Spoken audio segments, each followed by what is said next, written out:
Hey everybody, what up? It's Scuff D here, and it's only been, I want to say about 4 or 5 hours since the game update. So what have I been doing? I've been doing some Thaddeus Fayle and some daily plays and comparing and contrasting, and I've got some stuff to go over. So here's what I'm just going to go ahead and do. Let's get into it with the Thaddeus Fayle. So, as we mentioned, or as the current game update is, Thaddeus Fayle has seen an increase in his ability. He now starts with 1 energy more. His relentless is no longer conditional, meaning initially before it was if your opponent has more troops in play than you do, add an Imperial Infantry to your hand. Now it is just a straight relentless, add an Imperial Infantry to your hand. And then to go with it, his ability is 1 energy, give flank to a friendly troop. His initiative is medium. He has 30 health. So what's been changed here is he starts with 1 energy more, and then that relentless has been changed. The rest of his abilities remain the same. Something in my eye. It's been staring at the screen for too long. So his ability to do flank obviously opens up a lot of potential. A lot of potential with just keeping the board clean, keeping pressure on the opponent's troop, using certain abilities. What I did, and this is the 3rd iteration of the build. Initially, I did a build with a lot of big, beefy, heavy stuff and a lot of tactics, and this is prior to his changes. And I found that really wasn't as successful as I wanted it to be. I used some troops like the Ragnar Squad, Horus. They sounded great on paper, being able to rally with them and then use their abilities. However, their abilities cost energy, and that makes it harder for that to actually happen. So then I switched out to a demon build, and I went into chaos, and I thought, well, what else? I took a look at all the different troops that are out there for the neutral card pool. And I thought, okay, what would be good to have on rally? If it can't attack the warlord, what good is it? And you've got screamers, who basically kind of become an upgraded version of the scimitar jet bikes from the Raven Guard. You've got the ability to summon demons at a much higher cost, so that wasn't going to work for me. You've got the ability to produce troops at a high cost. That wasn't going to work for me.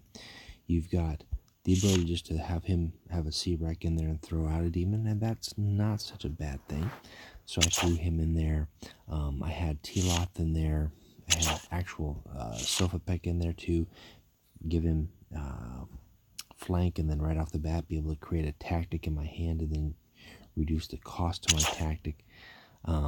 And then for grins, I had a Slayer of Worlds in there just because you can pop out a 15-15, give him flank, and then destroy whatever it is that your opponent thinks is going to hold the line.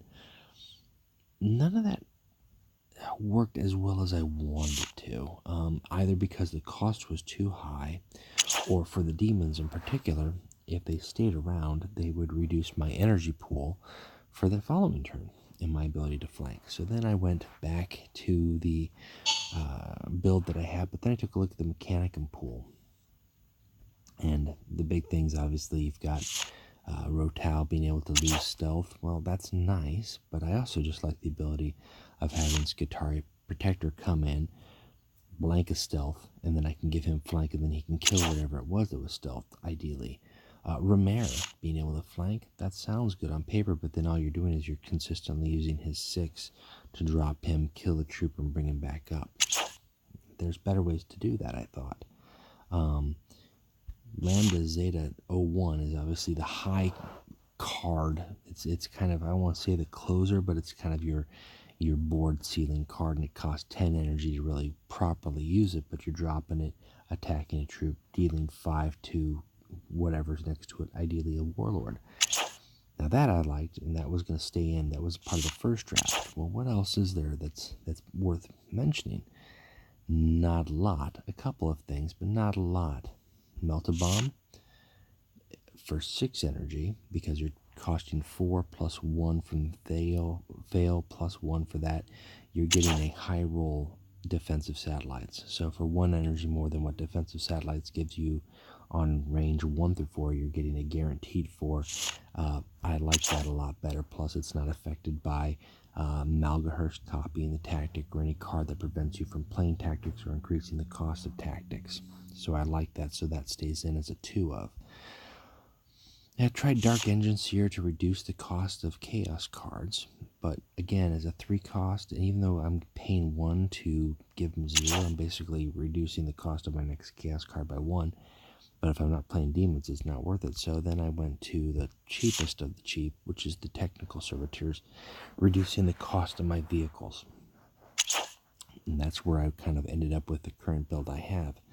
So what Fayle is he's providing Imperial Army troops, infantry, no vehicles.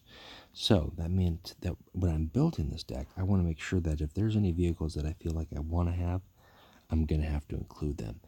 Then to go with that, I want to double down on rally effects or ability effects that do something that I'll have enough energy to do, whether it's a late game or following promptly the turn after. The Las Rifle section is very useful. They deal 1 damage, and then they can flank and attack and potentially stay on board. If not, they're still dealing at least 4 damage to something, whether that is a troop that I want to get rid of, or it's 1 to the Warlord and then clearing out the troop. They're very useful.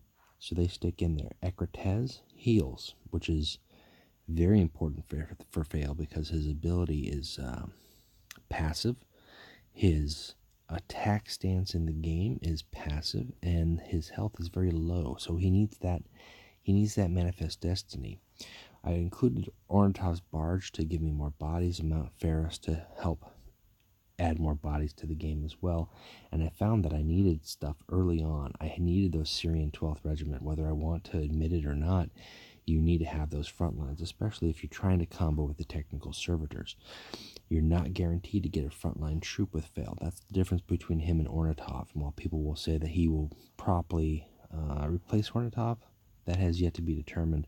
Ornatov's ability to drop frontline or make a frontline out of something very large should not be discounted. That's still very strong, and Fayle gets stronger with his energy being higher, but he's no guarantee. Now, Eritan is not the best tactic to get into, in terms of utilizing it, but as a neutral card pool, there's not a whole lot of removal that they have. So in terms of removal, I'm relying on Artillery Strike, Time Melt-A-Bomb, Eritan, Malgator, and Duke. Now, Duke is pretty impressive because really, he's already what he is. He's the 5 drop, and he's 3 to return troop in hand. But technically, he's also, if it's late game, he's a 9 energy. Use him right away and return something to the opponent's hand for 9 energy, but very effective. If I don't have 10 energy and I can't use Lambda Zeta, I can have 9 energy and use Duke. I've also got vehicles in Firewalkers. I've got Alernia Hydra because that's never a bad thing to have, especially if it's got the ability to flank out. And then I've got the Abandoned Supplies to kind of go with that to reduce the cost of some of these high-end things. So that's where I went with. 7 tactics. Technically, if you add in the Time Melt-A-Bombs, it's 9 tactics and 21 troops, but that's the way it plays out. And his ability to constantly generate bodies for you gives you something, but you don't know what you're going to get. Now, I pinned these 2 here. I just did these. Good results, obviously, as you can see, victory. One of them was against a bot, so it's not a huge challenge there. Torgadon was interesting. I don't know if they were, it didn't seem like they were doing a challenge, so it seemed like it was just a straight exchange. Now, this one here, defeat against Alfarius, these 3 games down here were prior to the changes. This is old Fayle. Now, what you'll watch when I play this one that's pinned, because I checked the replay on this Ornatov, and both of these replays, it's really weird with the new update. They show the update affecting the game, but it doesn't, like, gradually as the game goes on with the Ornatov, for some reason, the turn sequence becomes off. Basically, in these games, I'll play the Inglethul game, but it shows Fayle starting with 1 extra energy, which is not the case. And as the game goes on, it becomes really weird. There's like on the Ornithar replay, that at some points there's a report where I play a card and he plays a card and it's still his turn, and then he plays a card and I play a card and it's still his turn. So I figured we'll just bypass that. The Inglethul game is shorter. We'll take a look. This is how the game played prior to the update. So you can kind of gauge, okay, how did this work? How did these effectives work? Replace that hand all the way together, which I didn't get a great replacement hand to begin with. And up to you with that. A lot of high-cost stuff. Now, Inglethul has also been changed, but I didn't see her changes impacting this game with her ability cost. So that's good. That didn't really jack things up, because these replay videos are kind of all over the place as they currently are.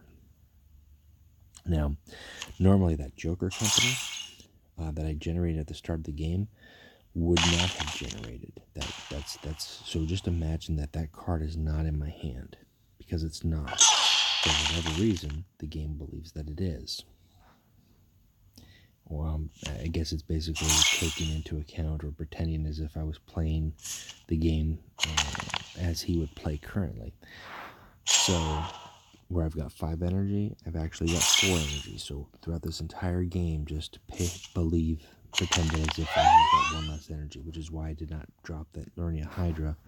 I instead dropped the Firewalkers. At this point, I didn't have enough energy to drop the Hydra. And then the Servitors are not going to last long without Frontline. It's a gamble when you throw them out there, if you can keep them protected. It's also a gamble if you throw them out there too early and you don't have any vehicles. But when they work, they pay off in dividends the following turn. And I chose not to flank this Skitarii because I figured, well, we'll let him get rid of him, burn some cards. Why burn my own cards and force him to burn cards? And this is what he did. And this is not a bot.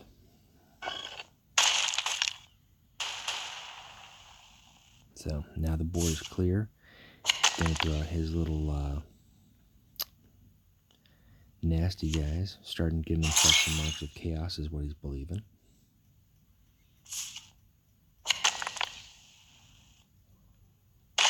Again, I don't have that 1 energy to drop the Fastidian, even though the game shows I do. I just had enough to drop Mount Pharos. I also don't have that Joker company. That's not in my hand. And it's really interesting because it seems to affect the next turn or two, as you see with some cards that come out here, what happens. Now, I do have 7 energy, which means now I finally have enough to pull up this Hydra, drop him, flank him, and that's going to really increase the cost of whatever tactics that he's got, his marks of chaos, or if he's got a crack grenade or a melted bomb. He's not going to be able to play the melted bomb on his turn.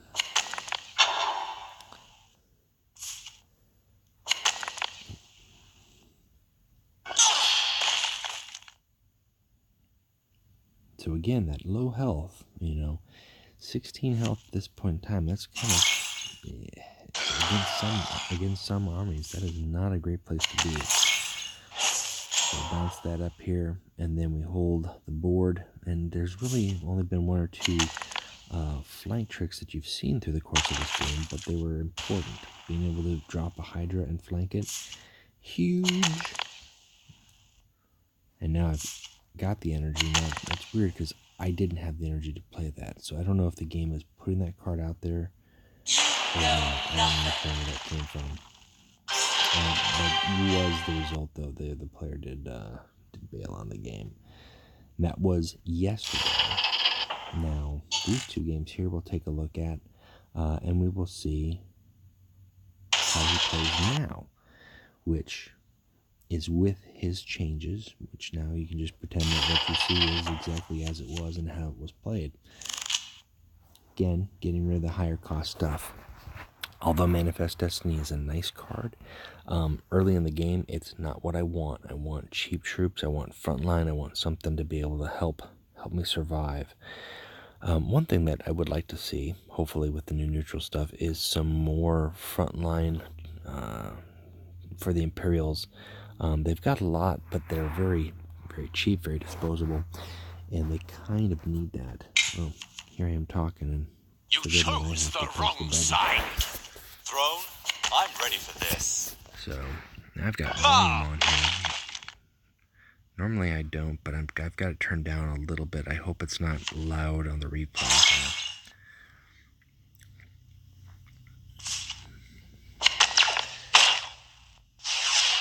Now again, las rifle sections doing work, putting their time in.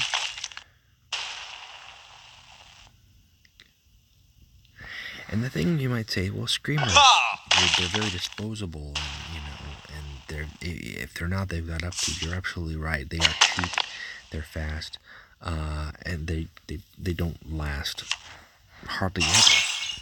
The same thing goes for the Raven Guard Scimitar jet bikes, so it's not any different. Being able to put out that 5 though is nice. It's very nice, especially early on. And if your opponent can't do some direct damage to it, they are going to have to take 5 to the face, just in the same way that the Scimitar jet bikes do, and that's damage output that the early game really doesn't do directly. He builds up forces and then sends them out.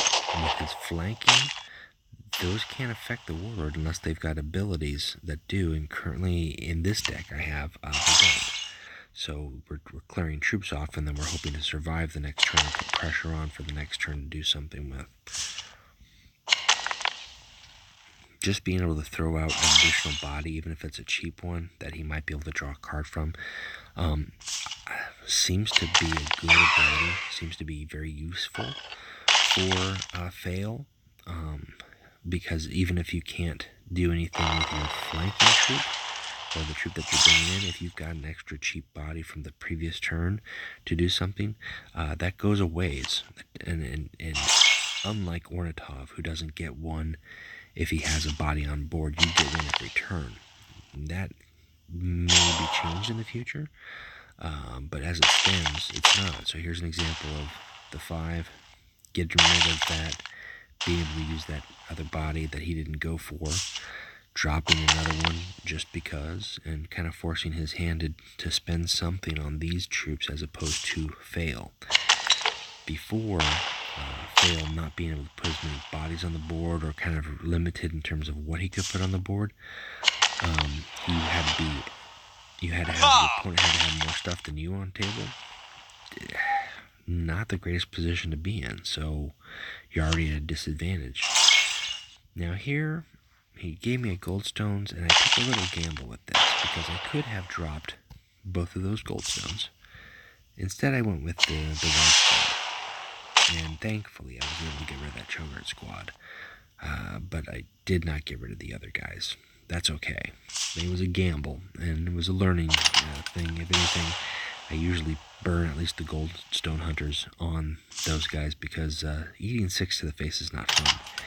And here I am eating 6 to the face. So, and with a low health Warlord, that can make the difference. He's just started to throw as much damage out to me as he can. He knows, or maybe he doesn't know, where the game is getting at this point. So I'm going to throw up the front line, because he might still have some fast troops. Find a way to give me some health, and make the game hopefully last a little bit longer. And then he's got his defensive satellites. Lose that health option, and I lose my front line too. But I am up 7 cards to his 5. Will that or won't that make the difference? Well, we've seen the results. Always, always, always. Especially because I haven't seen my high-cost vehicles yet. I'd like to get a few of those cheaper if I can. Put some pressure out there. I haven't seen any destroy cards. I've got the Duke on board, so he's got to deal with the Duke if he has anything. And he does.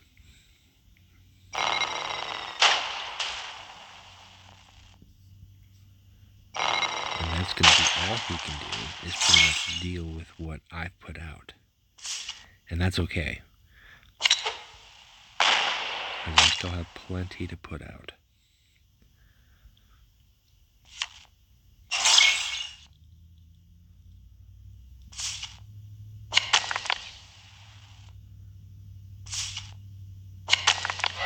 Give myself some troop on the ground. Even though that's not going to do anything for the bodyguard, I kind of need to make something worthwhile if I'm going to do a face strike. And that is his second outflank, so he is out of outflanks. So if I've got anything beefy I can throw down, I'm going to. I'm really looking at this point to throw that Manifest Destiny on me, because I'm in Vengeful Spirit range, and that's not a good place to be.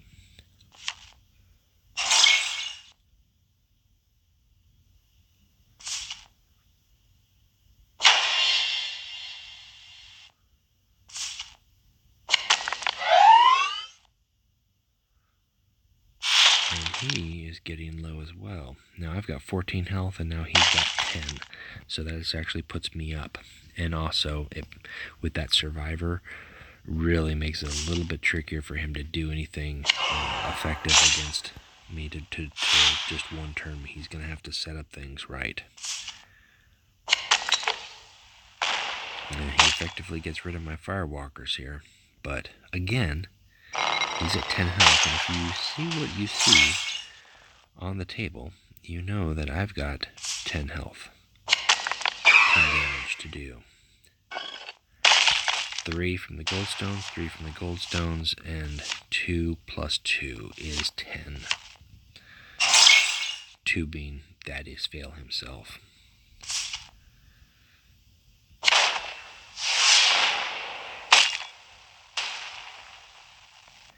So not a lot of huge flanking in this game. My high cost stuff just didn't come out, but having access to constant troops, whether they were cheap or heavy, made a big difference. Made a big difference in this game. Having that extra 1 energy, whether you recognize it or not, you can't really see the gap and see what couldn't you do.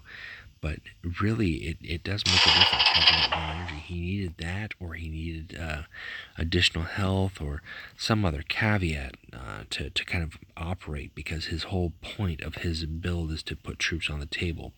You can't limit yourself in terms of how you put troops on the table or what access you have to troops, and you can't limit your energy in terms of how many troops you can put on the table, because then you'll always be putting troops on the table that are really ones that you should have put a turn ago if you're going to use them that turn as a flank. So I think Fayle has got a lot of potential. I don't know if this deck is 100% right at this point in time, but I will say this. With us being so close to the new set, I expect some of these cards to change. Eratan, I'm looking at that as a possible thing to throw off. We might take a look at some of the Screamers, the Artillery Strike. I'd love to change up my Syrian 12th Regiment, but I'm okay with them being in there for right now.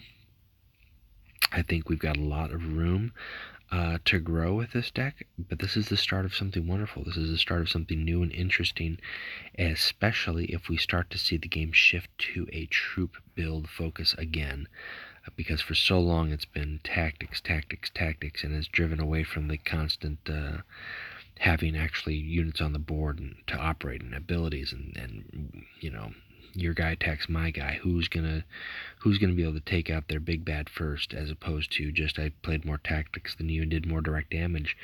The game might be shifting from that. I don't know. We've only seen some Space Wolf cards. We have seen nothing from the Thousand Suns. So time will tell. But I am excited about Fayle. I think Fayle has... I've said it before on the Discord, and I think now with the changes, I think some people also are going to jump on the Fayle train, but I think Fayle has got a lot of potential. This is just the tip of the iceberg. Some of these cards don't do anything in terms of rallying or abilities. They're just good cards to have, but then adding that caveat to make them flank as you so desire is very nice. If I had a second Skitarii Protector, I would probably throw in a second Skitarii Protector. The potential options and combos that you can do with troops from Mount Ferris. It's fun. It's fun. I think, I'm trying to think who it was that I pulled out one time. It wasn't Grolger. Oh gosh, it was one of those 8 or 9 drop troops. And just pulled him out, flanked it. It might have been Cades. Just having a 9 at Cades and the Raven. I think I got somehow. I think I got Raven from a Jubok. I was playing a Kurz, and then I had Mount Pharos give me Cades, and it was kind of ridiculous. And that can happen in any game, but then if you throw in the extra addition that they can flank, if you pull a Targhost and then you have him flank and use his ability if you've got other Astartes from Mount Pharos, just some crazy things. Crazy things. So look to see this deck evolve. Look to see him out there, because it's going to happen, and I think that I feel good about it. I'd like to see a little bit more on terms of rally effects, but currently this is just what they've got. This is the neutral card pool that they've got. You could throw in Hunan's Mortars, but with that being a random, I really don't know. I don't feel comfortable about that.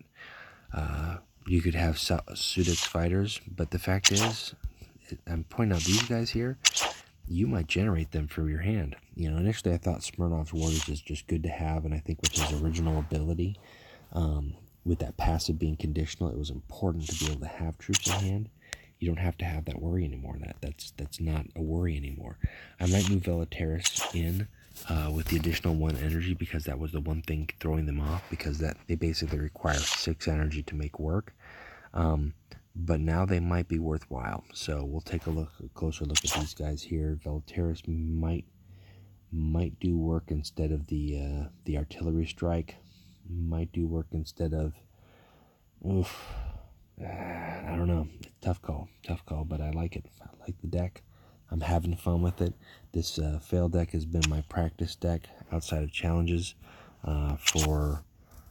I think since the last event ended and he was distributed, and now with his changes, he's got a lot more potential. So he's really fun to play. So if you don't have Fayle, that's okay. At some point in time, look for him in the shop. He will be available. He will be there.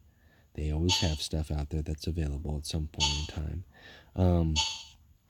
Pick him up. If you don't have Fayle, or if you do have Fayle and you're not really anxious to play with him, that's fine too, but do not discount him. He's got potential. You just have to try around and play with it. And it did not come initially. Some things I thought were going to be really great, just in practice did not gel together. And where he's at right now, the changes made things work. And I'm happy to say that, because it's nice when they actually make changes that work and not our changes that just kind of come out from left field. So really excited. It's been a busy day. We are going on 10 o'clock. I think I've been digesting and practicing and playing for the last 2 hours. Maybe longer. I don't remember. It's all blur now. That's it for me though. I'm done. I've had my place in the sun. I've got 120 tickets. We've got just over 3 days left before the Wolves get here. It's going to be fun times, folks. Fun times. All right, that's it for me. Thanks for watching, and keep playing Legions. Bye.